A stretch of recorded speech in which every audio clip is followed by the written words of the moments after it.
بنفس الوقت. ليه اخترت الشامي للديو؟ أول شيء يعني مش أنا اخترته صراحة، يعني هو الموضوع صار لأنه إحنا أوريدي بنفس الشركة، والشركة اقترحوا إنه واي نوت، إنه ليش ما تسوون سوية. لحظة حلو الفكرة. نحن عم نحكي عن نجوم على الساحة الفنية. الشامي نجم بيجيله مكسر الدنيا بأرقامه، وحضرتك صار لك 15 سنة بالفن.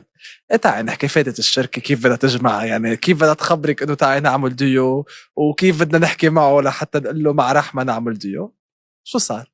أنا بالبداية أول شيء ما كنت أعرف إنه هو عندنا بالشركة. ما بتهتمي مين انضم للشركة مين لا، ما بتسألي؟ لا. شلون تعرفت عليه؟ كنا رايحين جوي أووردز،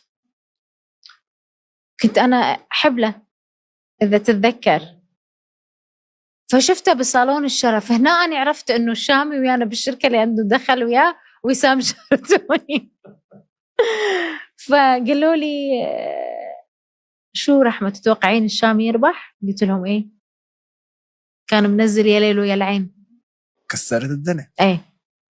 وقلت له يا رب إنه الله يوفقك وإن شاء الله أنت تنجح. وفعلا هو بوقتها أخذ جائزة طبعا، وكلمته كانت كتير حلوة. إيه؟ انت بوقتها كنت طالعة حضور. صح. هو أصغر منك ودغري راح ترشيح. بالعكس، شي يفرح القلب.